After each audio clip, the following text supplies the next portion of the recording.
Just a little video to offer some advice and tips, but this week we're talking about including your goalkeepers in your practices. A lot of coaches asking us about how do I include the goalkeeper, especially if you haven't got a goalkeeper coach. How do you make it so that the goalkeeper's getting a lot out of the session? It's really important to remember that goalkeepers take the majority of their touches with their feet. So I think it's around 97%. So it's really important that actually they're practicing that part as well. But here's some more specific tips that you can use. So an obvious one is to do lots of shooting drills. So if you're working on shooting drills for outfield players, have the goalkeepers actively involved in making saves.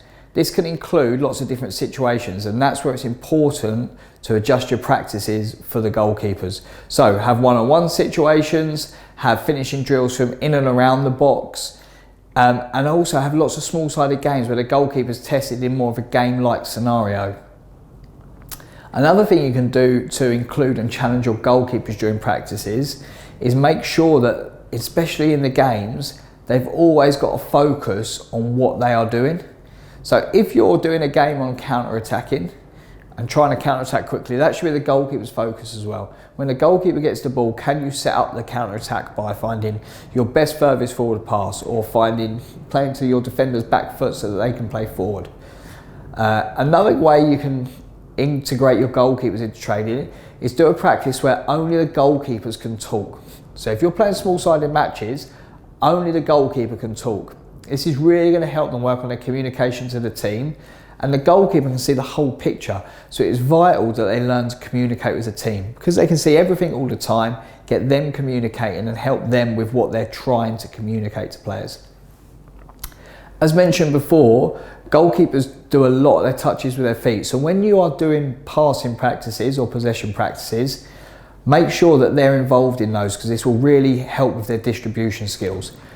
Encourage the outfield players to involve the goalkeeper in build-up play, allowing them to work on their receiving, distribution, and also by joining these practices with the outfield players, they're going to work on dealing with the ball under pressure a lot, which is really, really important.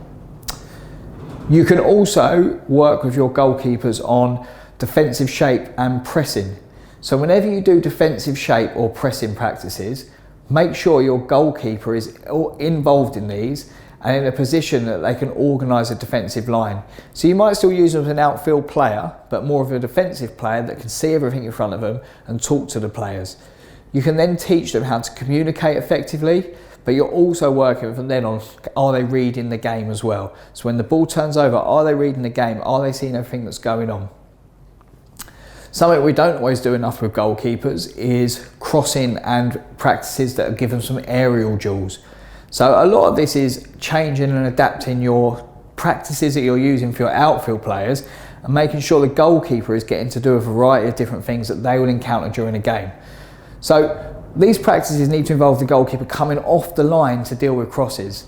It's going to help them work on their positioning, decision making, catching or punching techniques and their reading of the game.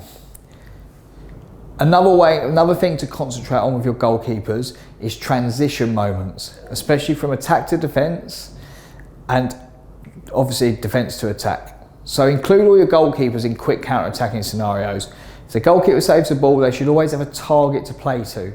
So every practice you do, even if it's just a simple shot stopping one where players are shooting at the goalkeeper, if the goalkeeper saves it, they should always have a target of a mini goal over there, a mini goal, some cones, a player that they have to get the ball and throw to within 3 seconds or kick to within 3 seconds. Because that way the goalkeeper is learning to transition. As soon as they save it, they're going to do something with the ball.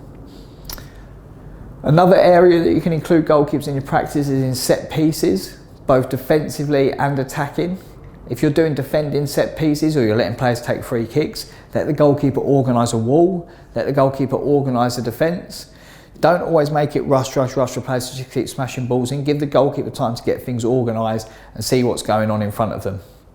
Same from an attacking set piece. Can they see the whole picture? Can they organise things?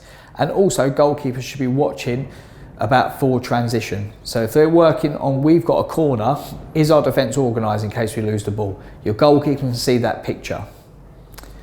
Now, this is one where you have to think about safety, but goalkeepers can use their hands in possession practices.